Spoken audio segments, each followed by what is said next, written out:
በቀልና ፍንጥርጣሪው ልብ አንጠልጣይ ታሪክ ክፍል 2 ደራሲ ሸረፈዲን የእናቱ ልጅ ተራኪ ረዚቃ ሙሐመድ።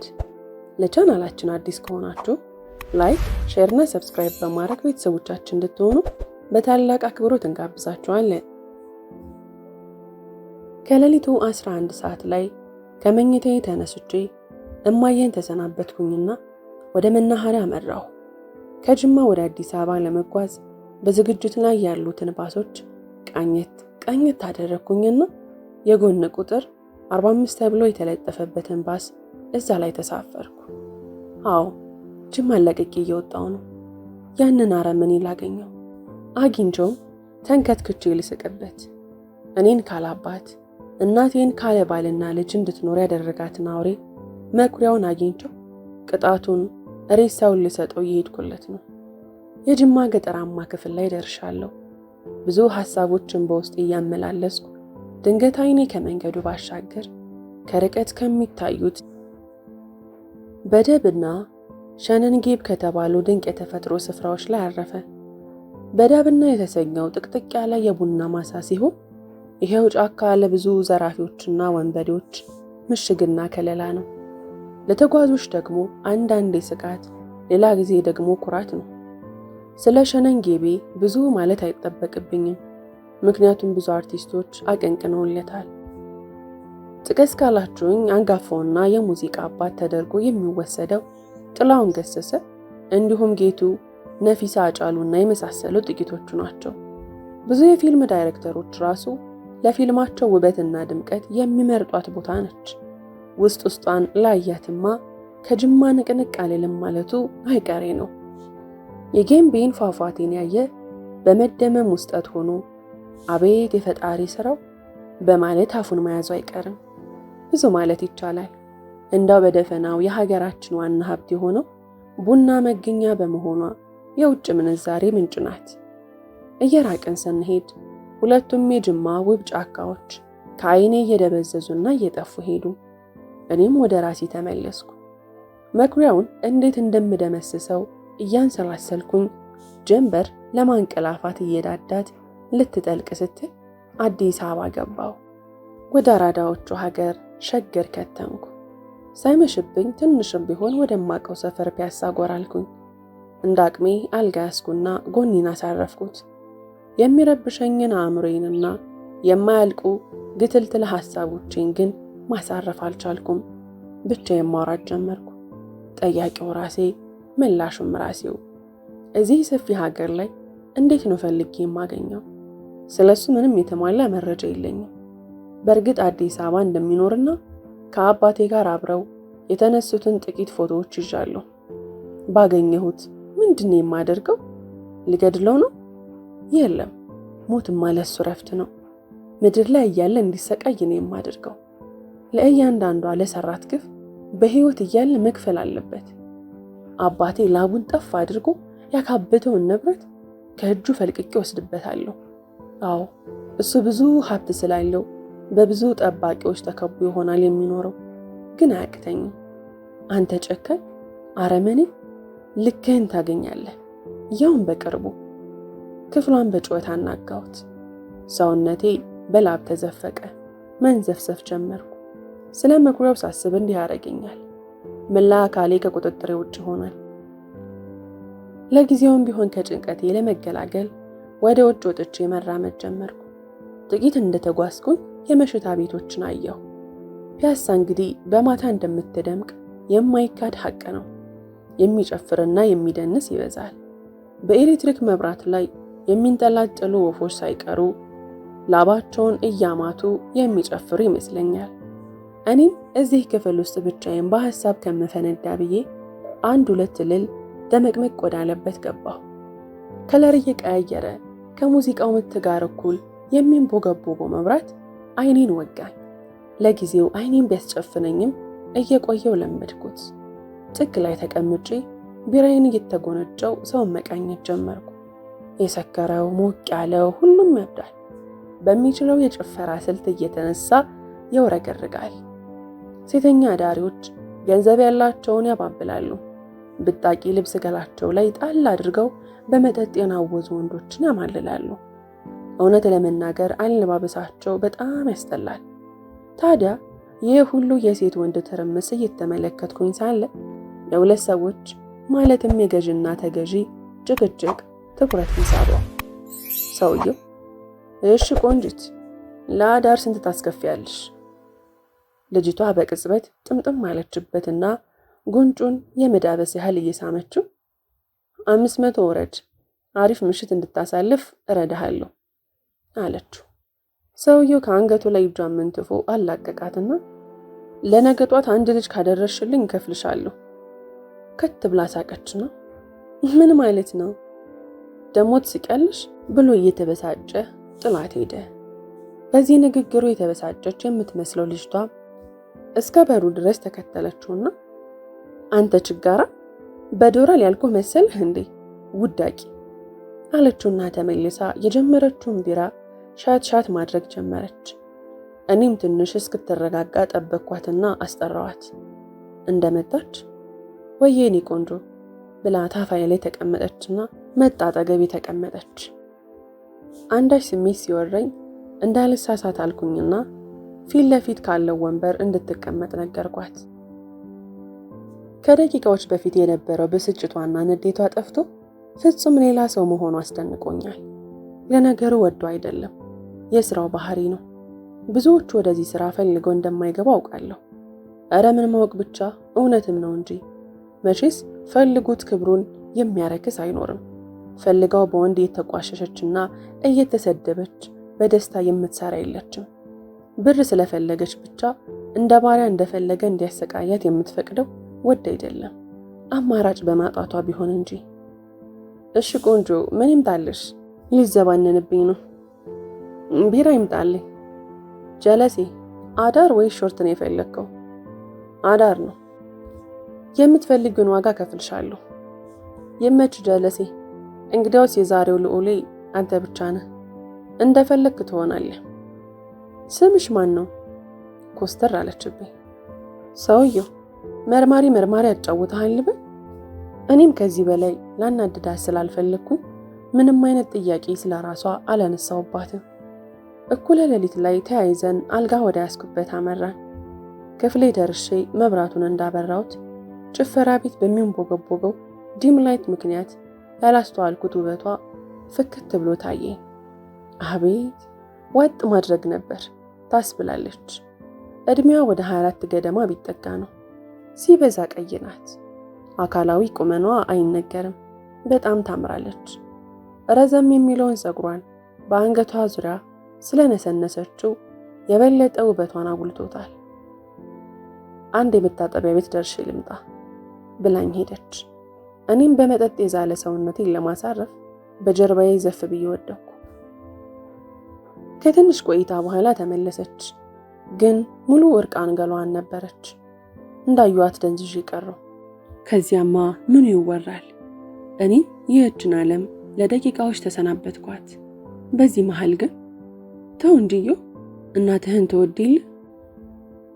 በእናትህ ላይ የደረሰውን የወንድ ልጅ ጥቃት በቀጥታም ባይሆን አንተም እያደረግከው ነው። ገንዘብ ስለምትከፍላት እንጂ እውነት ፈልጋ ይመስልሃል? እነዚህን የመሳሰሉ ድምጾች ጆሮዬ ላይ አቃጨለብኝ። የሆነ ነገር ሰውነቴን ወረረኝ። እንደምንም ብዬ ገፈተርኳት። ምን ነው አስጠላው? ደበርኩ? ብላ ተርገፈገፈች። ዘላ የምታንቀኝ ነበር የመሰለኝ። ይህች ልጅ እንዴት ነው ባንዴ እንዲህ ወደ ነብርነት የምትቀየረው? ይቅርታ ደብረሽኝ አይደለም፣ ማድረግ ስላልፈለግኩ ነው።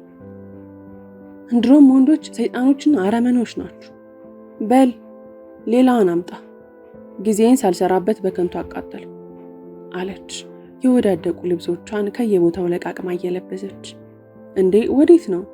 ሙሉ ክፍያሽን እኮ 5 ሳንቲም ሳላስቀር እከፍልሻለሁ። እኔ ያልሰራሁበትን አልቀበልም ብላ ወደ በሩ ተንደረደረች። ስምኝ እህቴ፣ ሁሉም ሴቶች እናቴን ስለሚመስሉኝ ነው። ከደንበኛች ጋር አለመግባባት ተፈጥሮ ሰድቦችና ገላምጦች ሲሄድ አይቼ ነው። ለአንድ ቀን እንኳ ከፍዬሽ የማትፈልጊውን ነገር ሳታደርጊ ብታድሪ ብዬ ነው ይዤሽ የመጣሁት። እንጂ ከመጀመሪያው የመዳራት ፍላጎት አልነበረኝም። የምትገርም ሰው ነህ። እንዲህ ያዘነልኝና የተቆረቆረልኝ ሰው አጋጥሞኝ አያውቅም አለችና የከፈተችውን በር መልሳ ዘግታው በዝግታ እየተራመደች መጣች። ከዚያም የእጅ ቦርሳዋን አልጋዋ ላይ ወረወረችና አጠገቧ ያለው ወንበር ላይ እግሯን አነባብራ ተቀመጠች። በቃ ከተረዳሽኝ የሚጠጣ ወርጄ ልግዛና ልመለስ፣ እየጠጣን እናውጋ፣ ትስማሚያለሽ ስላት ከት ብላ ስቃ ያኮረፈውን ቤት በፈገግታ ሞላችሁ። እኛን ሴተኛ ዳሪዎችን እኮ መጠጥ መጠጣት ትፈልጊያለሽ ተብሎ አይጠየቅም አለች። ከ20 ደቂቃ በኋላ ውስኪና ቢራ ይዤ ተመለስኩ። እያቀላቀልን መጠጣት ጀመርን። ሞቅ እያለን ሲመጣ ጨዋታ ጀመረች። ግን የወንድም መልአክ አለው የዳቢሎስ ቁራጭ ናችሁ ብዬ ከደመደምኩኝ ከስንት ጊዜ በኋላ አንተ ድንገት ብቅ ብለህ መላምቴን አስቀየርክብኝ። በሆነው ባልሆነው መሳቅ ጀምራለች። ያው እየሰከረች እንደሆነ ገባኝ። አስከትዬ ስምሽን እኮ እስካሁን አልነገርሽኝም። ለካ አልተዋወቅንም፣ ህይወት እባላለሁ። እናቆላምጥሽ ብለው ህይወ አሉ። እኔ አሁን የስም መቆላመጥ ምን ይፈይድልኛል? ስገምት ህይወቷ ውስጥ ጥቁር ጥላሸት አለባት። ከአነጋገሯ እንደተጎዳች ያስታውቃል። ይህንን ደግሞ መረዳት አለብኝ። ከዛም በአቅሜ መፍትሄ እፈልግላታለሁ። እሺ ህይወ፣ ታዲያ ወደዚህ ስራ እንዴት ገባሽ? ምኑ ጦላቢ ነህ? አታንሳብኝ። እንደ ጨረቃ የሚያበሩ አይኖቿ እንባ ቀረዘዙ። ይቅርታ መጠየቅ የሌለብኝን ጥያቄ ስለጠየቅኩ። አታስብ፣ አላጠፋህም። ስላለፈ ህይወቴ ሳስብ ያመኛል። እስካሁን ስለ ራሴ ለማንም ትንፍሽ ብዬ አላቅም። አይኖቿ ያቀረዘዙትን እንባ በጸዳል ፊቷ ላይ ዘረገፉት። እሺ ማውራት ስትፈልጊያለሁ፣ ከጎንሽ እንደሆንኩኝ እንድታውቂ እፈልጋለሁ ብዬ ትከሻዋን ያዝ አደረኳት። ትኩር ብላ አየችኝና ውብ ፈገግታዋን ለገሰች። ግሩም ሰው ነህ። አንደበቴ መናገር ከቻለ እስቲ ልሞክር። ትራሱን ከጀርባዋ ጋር አድርጋ ደገፋለችና ለመመቻቸት ሞከረች። እኔ እንግዲህ የባህር ዳር ልጅ ነኝ። ልጅ ያለው አባቴን ባደጋ አጣሁት። እናቴ አባቴን ስታጣው ኑሮ ከባድ ሆነባት። እኔን ለማሳደግ ሽንኩርት ትቸረችር ነበር። ሁሌ አቧራ ውስጥ ስለምትውል የአስም በሽተኛ ሆነች። ያም ሆኖ እጅ አልሰጠች። የዩኒቨርሲቲ ውጤት መጥቶልኝ እዚህ አዲስ አበባ 4 ኪሎ የዩኒቨርሲቲ ተማሪ ሆንኩኝ። እየተማርኩኝ ግማሹን ዓመት እንዳጋመስኩት በተረገመች ቀን የሆነ ሰው እየተዋወቅኩ። በእድሜ ብዙ ቢበልጠኝም የሚያሳየኝ እንክብካቤና መንሰፍሰፍ በፍቅር እንድወድቅለት አደረገኝ። ሲያዩን አባትና ልጅ ብንመስልም ምንም ቁብ አልሰጠኝም። ፍቅረኛሞች ሆነን። በመሃል እናቴ በጠና ታማ ሆስፒታል ገባች። የማደርገው ሲጠፋኝ ሰውየውን አማከርኩት እና ምን ችግር አለው? ለመቼ ነው አብረን ይሆንነው? በክፉ ቀን አንዳችንን ልናገዝ አይደል?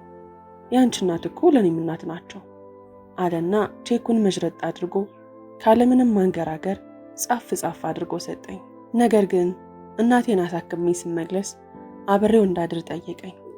እኔም ሙት ቦታው ሲበዛ ያንን ሁሉ ወጪ አውጥቶ እናቴን ያሳከመልኝ ቢወደኝ ነው ብዬ እየፈራሁም ቢሆን ድንግልናዬን ልጅነቴን አሳልፌ ሰጠሁት። ከቆይታ በኋላ ሆዴ እየገፋ መጣ። በጣም ደንግጬ ሆስፒታል እየበረርኩ ሄድኩኝ። እንደ ጸነስኩና ጊዜው ስላለፈ ማስወጣት እንደማልችል አረዱኝ። ሰማይ ምድሩ ተደበላለቀብኝ። በዛ እድሜ ምን ማድረግ እንዳለብኝ እንኳ በቅጡ አላውቀውም። ሰውየውን አናገርኩት። መልሱ ግን ፈጽሞ ያልጠበቅኩትና ተቃራኒ ነው። ትሰምኛለሽ? ከዚህ በኋላ እንተዋወቅም። ከፈለግሽ አስወርጁ፣ ከፈለግሽ ውለዱ። እኔን አይመለከተኝም። ደግሜ እንዳላይሽ። አየሩን እንኳ ቢሆን እዚህ አካባቢ መጠሽ ስትምጊ ባይሽ እገልሻለሁ ብሎ አስፈራርቶ በጠባቂዎቹ እንደ ቆሻሻ አስወጥቶ ወደ ውጭ ጣለኝ። ታሪኩን መቀጠል አቅቷት ዝም ብላ ማንባት ያዘች። እልህ ከሚመስል መንሰቅሰቅ በኋላ ቀጠለች። ከዛ ዊዝድሮ ሞልቼ ሆዴ እንዳፈጠጠ ወደ ባህር ዳር ተመለስኩ። እናቴ ይህንን ስታይ ራሷን ስታወደቀች፣ ግን ዳግም አልተመለሰችም። እስከ ወዲያኛው አሸለበች። የሰፈር ሰው ዲግሪ ይዛ እንደመምጣት ልጅ ይዛ መጣ፣ ደሃ እናቷን ገደለች እያሉ ናላይን ሲያዞሩት እዚህ መጥቼ ወለድኩት። አሁን የ3 ዓመት ልጅ አለች። አከራዬ ጥሩ ሰው ናት። ልጄን እንደ ልጇ ስለምትንከባከባት እሷ ጋር አስተኝቻት ነው ቢዝነሴን የሚሰራው። ልጅሽን ጥለሽ ነው ሁሌ የምትሰሪው ብለህ ልትታዘበኝ ትችላለህ፣ ግን እሷን ለማሳደግ አማራጭ ሳጣ ነው ይህንን ስራ የጀመርኩት። አልቅሼ የወለድኳትን ልጄን በረሃብ አልቅሼ ከምቀብራት ይህንን ስራ መረጥኩ። ታሪኳን አውግታ እንደጨረሰች ሆዷን ይዛ እናቴን ገደልኳት እያለች አምራ ለቀሰች። እኔም ምንም ሳላቀፍኳት የሆነ መጽሐፍ ላይ ሰዎች ከፍቷቸው ሲያለቅሱ አታባብሏቸው፣ ዝም ብለህ እስኪጨርሱ ቀፋቸው የሚል አንብቤያለሁ። እኔም እሱን የተከበርኩት። አልቅሳ ሲወጣላት ልክ እንደ ሕፃን ልጅ ተንሰቀሰቀች። የሚወርደው እንባ ከተቀባችው ኩል ጋር አጋር በመሆን ያን ትርንጎ የሚመስለው ፊቷን አጠቆረው። ከዚህ በላይ ማውራት ለቅሷን ማባባስ ነው ብዬ ስላሰብኩ እንድትተኛ መጠጡን ማንሳት ጀመርኩ። እንዴት ወርውራ እንደቀማችኝ አላቅም። ብቻ ውስኪውን አፏ ላይ ደቀና አድርጋ ባዶውን ጠርሙስ አሻግራ ወረወረችው። ወዲያው እንቅልፍ ጣላት። እኔም ከነ ልብሴ ብርድ ልብሱን ገለጥኩና ከጎኗ ጋደም አልኩኝ። እውነትም ወንዶች ሰይጣን ነን። አዎ የወንድን ሰይጣንነት ለማወቅ የአረመኔውን መኩሪያውንና ይህችን ምስኪን እንዲህ ህይወቷን ያመሰቃቀለውን ሰውዬ አይቶ መገመት ብቻ ይበቃል። ወንድነቴን ጠላሁት። እኔም ሰይጣን ነኝ እንዴ በማለት ራሴን እየጠየቅኩ እንቅልፍ ወሰደኝ። ገና ጎህ መቅደድ ሲጀምር ተነስቼ ሻወር ምናምን ወሰድኩና ወጣሁ። የማለዳውን ነፋሻማ አየር ወስጄ ራሴን ካስተነፈስኩኝ በኋላ የሆቴሉን አስተናጋጅ ቁርስ ክፍላችን ድረስ እንዲያመጣልን አዝዤው ተመለስኩ። ሄዊ ከእንቅልፏ በመጠጥ የዛለ አካሏን እያላቀቀች 1-2 ጊዜ ከተንጠራራች በኋላ አይኗን ምግብ ወደ ያዘው ጠረጴዛ ስትልክ ክፍሉን በጩኸት አናጋችው። እረ ዝም በይ አትረብሺ። አፏን በሁለት እጆቿ በመገረም ያዘችና ማመን አልችልም፣ ማንም በህይወቴ እንዲህ አድርጉልኝ አያውቅም። ምሽት ላይ የኔ ቆንጆ እያሉ ሲሟዘዙ ከዛም ጠዋት ላይ እንዳላይሽ ነበር የሚሉት። አንተ ግን አታካብጁ፣ ምንም ማለት አይደለም። ማታ ከመጠን በላይ ስለጠጣሽ ምግብ በጧት ያስፈልግሻል ብዬ ነው። ባይሆን ተነሽ እንብላ። የመጣውን ቁርስ እየተጎራረስን ተመገብን። በጣም ደስ ብሏታል። ፊቷ እንደ አደይ አበባ ፍክት ብሏል። ሰው የተራበ ሰው የምንት ያህል ደግነት ሲያይ ውስጡ ይደሰታል። ለትንሽ ደቂቃም ቢሆን የአብሮነት ስሜት ሲያገኝ ውስጡ በሐሴት ትሞላለች። ሄዊም እንደዛን የሆነችው ልብሷን ቀይራ ጉንጬን በስሱ ሳመችኝና ልትወጣ ስትል አንዴ ቆይ ቆንጅት አልኳት። አብረሽኝ ወይ እንዳትል ብቻ ብትይ ደስ ባለኝ። ስልክሽን እንሰጪኝ ነበር። ኦ ማታ መሽታ ቤቱ ብትመጣ ታገኘኛለህ እኮ። ለዛ ነው ዝም ያልኩ። ካልክ ግን ይሁን። 092043 ከኪስ ቦርሳዬ ውስጥ የተወሰነ ብር አወጣውና በእጁ አስጨበጥኳት። አልፈልግም ብላ ስንጨቃጨቅ ለካስ ያላስተዋልኩት ጉርድ ፎቶ ከዋሌቴ ውስጥ አፈትልኮ መሬት ላይ ወድቋል። ፎቶ ወደቀብህ አለችና ጎንበስ ብላ አነሳችው። ወዲያው ግን ፊቷ ተቀያየረ። ጉንጮቿ ደም ለበሱ። ጅማቷ ወዲያና ወዲህ ብቅ ብሎ መስመር ሰራ። አንደበቷ ተቆልፏል። ብቻ ከላንቃዋ ፎቶ ፎቶ የሚሉ ቃላቶች ብቻ ይስፈነጠራሉ። በሁኔታዋ ግራ ተጋባሁ። ምን ሆንሽ? ምንድነው? ሰውየውን ታውቂዋለሽ? ያለ የሌለ ኃይሏን ተጠቅማ በጥፊ ያላጋች። አንተ የበግ ልምድ የለበስክ ተኩላ፣ ምን ፈልገህ ነው ከኔ? የአረመኔ ልኮህ ነው አይደል? ድሮንም ካለወትሮ ስትንከባከበኝና ፍቅር ስታሳየኝ መጠርጠር ነበረብኝ። ቆይ ህይወቴን አመሰቃቀለው፣ ቅስሜን ሰበርበር አደረገው። አሁን ደግሞ ምን ቀረው? ተንዘረዘረች። አበደች ማለት ይቀላል። ንግግሮቿ ይበልጥ እየሳቡ ይመጡ። አንዴ ቆይ፣ ማታስ ነግሪኝ የነበረው ሰውዬ ፎቶ ላይ ያለው ነው? ሰውዬ አሁን ታስመስላለህ እንዴ? እንድትሰልልለት ልኮ ሆኖ አይደል? ከዚህ በኋላ አጠገቤ ድርሽ እንዳትል፣ ካለበለዚያ በወጥምሻዎች ነው አጥንትን የማሰብርልህ ብላ ልትወጣ ስትል ኃይሌን ተጠቅሜ ወደ ውስጥ ጎተትኳት። ሁኡታዋን ለቀቀችው። ከኋላዋ በኩል ጭምድድ አድርጌ ይዤ አፏን በእጅ አፈንኩት። ሂዊ ተረጋጊ፣ ከሰውየው ጋር ምንም አይነት ግንኙነት የለኝም። ሁሉንም ነገር እንዳስረዳሽ አንድ እድል ስጭ፣ ምናልባት አንድ መንገድ ላይ ነን ብዬ ለቀቅኳት። ከቅድሞ ረጋ ብትልም አሁንም ንዴትና ፍርሃት ላይ ነች። ሂዊ ተረጋጊ፣ ተንፍሺ፣ አየር አስወጪ፣ በደንብ ተረጋጊና እንደ ትልቅ ሰው ሁሉንም ነገር እንነጋገር። እሺ እየሰማሁ ነው፣ ቀጥል። እውነት ለመናገር አጋጣሚው በጣም ገርሞኛል። ያን ሁሉ በደል የፈጸመብሽ መኩሪያው ነው ብዬ አልገመትኩም ነበር፣ ግን መገመት ነበረብኝ። ጨካኝ አረመኔ እንደሆነ ሰማይ ምድሩ ይመሰክርለታል። እንዴት ማለት አለች። ማለትማ እኔና ቤተሰቤንም የጨካኙን መኩሪያ ተጠቂዎች ነን። ከጅማን የመጣሁት ለምን ይመስልሻል?